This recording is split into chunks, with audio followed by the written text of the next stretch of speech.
Alright guys, welcome back to another video, and I know it's been a while, but we're coming back strong with the brand new Yu-Gi-Oh set, Photon Hypernova.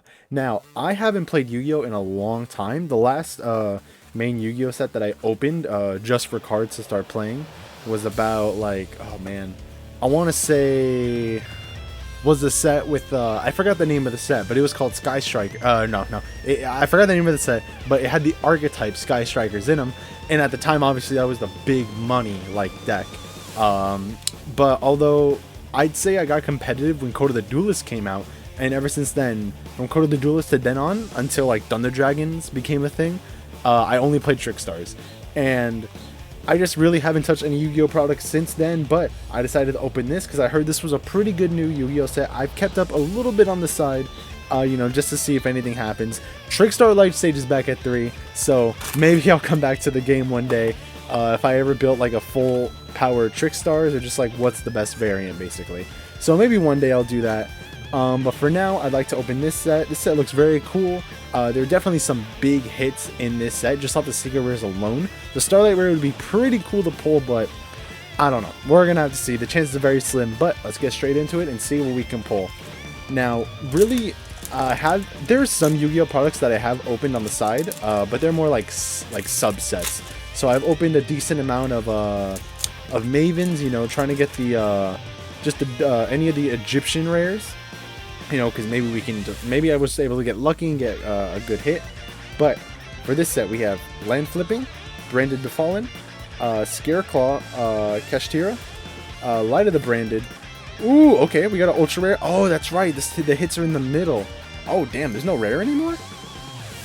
Yeah, well, I think I remember hearing something about that the rare slots are going to be taken out.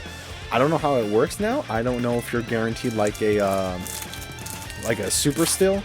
I'm sure it's like that. I'm sure they wouldn't go back to the old era where it's like you just get a rare and that's it. No. So we'll see. We'll figure it out. I am, a very kind of new at this. I don't know. It's just been a lot has happened since the last I played. And wow, we're gonna get our other ultra rare. We got a Laments Kashtira. Okay, yeah, okay. So there is no rare. I'm also hoping that I'm pronouncing these right. I know Yu-Gi-Oh cards tend to have definitely just a very fleshed out name. I know there's a lot of weird pronunciations, but you know what? Let's just do 4 to the front. We're gonna Pokemon this shit. Let's see what we get. We get an Infinite Antline, Fierce Tiger Mongu, Ice Jade Manifestation. We got a Sari of the Silverwind Axe, Numeron Creation, Gishki Grimness, Gigantic Thundercross, XYZ Align, and a Gold Pride Nitro Blaster. Now, I did hear that this has some Galaxy Dragon support, and I do remember being around for the Galaxy Dragons for quite a bit back then. A lot of friends used to play some jank decks back then. I mainly played in high school, and then I kind of just dropped out for Dragon Ball, just because it was more affordable. Yu-Gi-Oh just is going to be honest, it's pretty expensive, but still something you can have a lot of fun with. As a high schooler, I couldn't afford that, like I remember back then, like I said, Sky Strikers, Engage, that was like an $80 card back then. Super expensive. That's why I really just stuck with Trick Stars and just played that from then on, up until Thunder Dragons came out, and I was like, cool, me banishing their hand is helping them, so what's the point of playing this deck? We got a Plunder Patrol ship Jord, and that's basically why I fell out. I just couldn't keep up with the meta. The game felt like it was getting really expensive, so I just had to leave. I had to stick with Dragon Ball, and that's really just the best explanation. Dragon Ball really wasn't expensive at the time. Obviously, at some point, when more products came in, like draft box cards, those were Yu-Gi-Oh prices. We got a Chaos Mirage Dragon.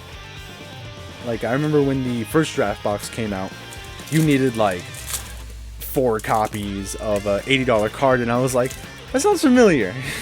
That sounds like a card game I used to play. But I can tell that Yu-Gi-Oh has definitely gone a little bit more affordable. I can see that they've done a lot better with their reprint game. We got a Chaos Witch, so that's very good to see. I see a lot of staple cards getting reprinted in these subsets, whether it be Anniversary or products like Mavens. Super cool. Oh shit. Super cool to see. So it feels like it's more like a lot of people can just come into the game a lot more easier. We have Pophis, the swamp deity, especially with the Yu-Gi-Oh, Duel Masters being out. Definitely makes it, you could just free to play Yu-Gi-Oh now, and they're making tournaments out of that, which is pretty cool. I know this is just sounds like a bunch of babbling on, but this is really just my experience with Yu-Gi-Oh. I'm not up to date. I don't know what any of these cards do, but I at least thought, why not open something new, just to see how this does. Maybe the people of Yu-Gi-Oh, they watch this, they like it, I'll be like, okay, then I'll do more Yu-Gi-Oh. Maybe we can get a good hit, maybe we can get a Starlight, which I remember back then. Before like Starlights, it was like what, collector rare or prismatic. That was it back then. But now it's just Starlight, which still looked very nice. We had a Koju of the Trillion Hands. I hope I said that right. And what is this, performer? Oh no, oh wow, Abyss Actor. What? Yo, I played some really fun decks back then in high school. I played Abyss Actors, I played Lunalights, I played Sylvans, I played some Weather Painters. That was really fun. I wonder how those decks are doing now. Probably not that good, or who knows, maybe they're good. We got Eevee, oh my god, this is Eevee Jishki Niromanis. Hope I said that right. I probably said that wrong. But yeah, I mainly just played for fun, really. Me and my friends, we just traded a bunch of decks. And then just that was really it. We just wanted like, oh dude, I'll trade you Blue Eyes for your fucking Lunalight deck. I'll trade you Vendreads for Red Eyes. And that's really just all we did, just it's straight up just high school shit. That's really just my experience with Yu-Gi-Oh. I never went too competitive with it. The only thing I can say, I guess, that I did competitively was there was a case tournament. I forgot for what set, it had vampires in it. I think it was the same set with Sky Strikers. And I got like, alright, here's our ultra rare. Hold on. We got a Rinbrum, the Striking Dragon. Don't know if that's good.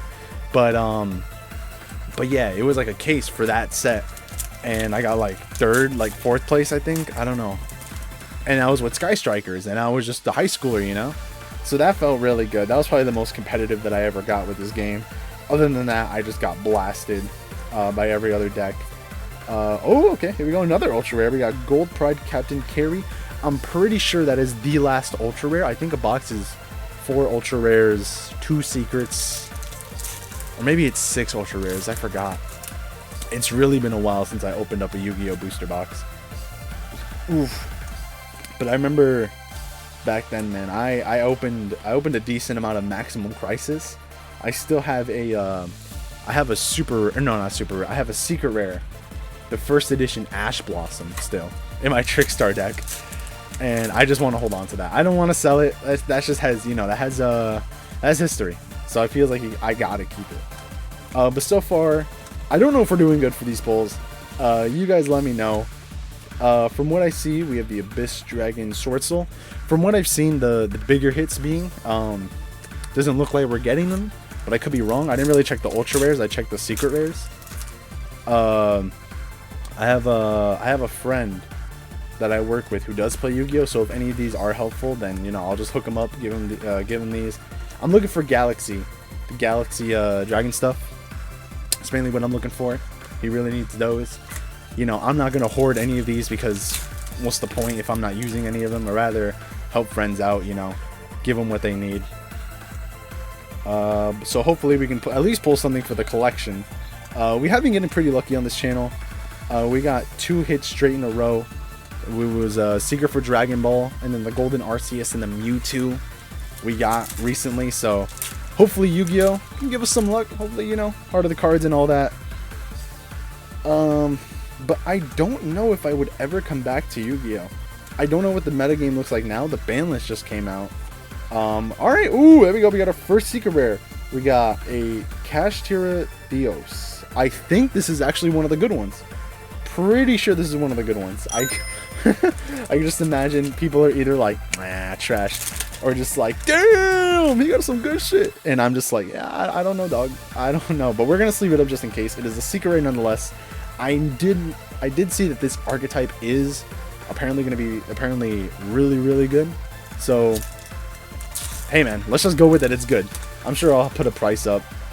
But it is a pre-release price, so don't get too hyped, or I'm not gonna get too hyped. You know, I think this officially releases Friday. I'm recording this on the 8th, and we got a gigantic champion Sargass. I don't know if this is good. I could read it, but then I'd be here for a while, and I'm gonna be honest, I'm kind of in a rush, as you can tell. I'm kind of just breezing through this. You know, I definitely want to show this product off since it's not a fully out. Not a lot of people have access to this right now, I believe. So why not crack it open? Spread the word. Even though the bigger names already did it. We got Photon Emperor. We got Intimidating or Summonite, Meteor Rush, Monocroid, and a Gold Pride. See, that's also the thing. If I start naming all the cards, we're gonna be here for a while. Some of the names are pretty big. I'm sure I can just cut them down, but you know, just sharing my experience with Yu-Gi-Oh! Because I'm sure a lot of you, if I'm gonna post some Yu-Gi-Oh! Communities, you don't know me. You know, I'm relatively new to the community pages, so why not just give a little backstory? We got a Dimensional Electrope Varus. You know, I might open some more subsets, whip out a Maven case, crack that open, see if we can pull the Egyptian rare. My luck so far feels like it's been dying out on the offside, you know, off camera, opening some stuff. I haven't been getting anything too crazy, so we'll have to see how this goes. We got a Galactic Karibo. Oh, that's awesome. That's awesome. I'm so glad they're still giving Karibo some stuff. Here we have the last pack. Hopefully we get some last pack magic. Pull a Starlight rare. Let's see, boys. Let's see. Alright, and yeah, we'll do the trick, but I'll be careful to not feel if there's any texture. Let's see what we got. We got a Tally-Ho Spring-End. We got a Cassie Molar, Gishki Necromirror, Focused Aqua Mirror, Giant Ball Game, Shell of Chaos, YuGiOh the Gravity Ninja, Evil Eyes Unleash, and the card on the back is a Sneaky C. Whoa, that is a part of the Max C story, ain't it? Wow. I haven't heard of Max C in a while. But yeah, nonetheless, there we go. Hopefully, those secret rares are pretty good hits. Just so I can help my friends out. I'm sure I don't need to show off the super rares. I don't know if they mean much. I could be wrong, though. At this point, you never know. I know Darkwing Blast, fucking the ultra rares were stupid money. But for our ultra rares, we got a Tearlaments Kashtira, Gold Pride Captain Carey. We got a Rinbrum the Striking Dragon, Kashtira Rise Heart. And for our secret rares, we got a Kashtira Theosis and a Gigantic Champion Sargass. I don't know what this would go for. I already see 2 level 8s off the bat. Oh, it seems like it's for its own archetype. Alright. But yeah. Nonetheless, I hope you guys enjoyed. It's been a while since I opened up anything Yu-Gi-Oh! Related. So it's definitely a road down memory lane. Just, you know, for the style. But yeah. Thank you guys for watching, and I'll catch you on the next video.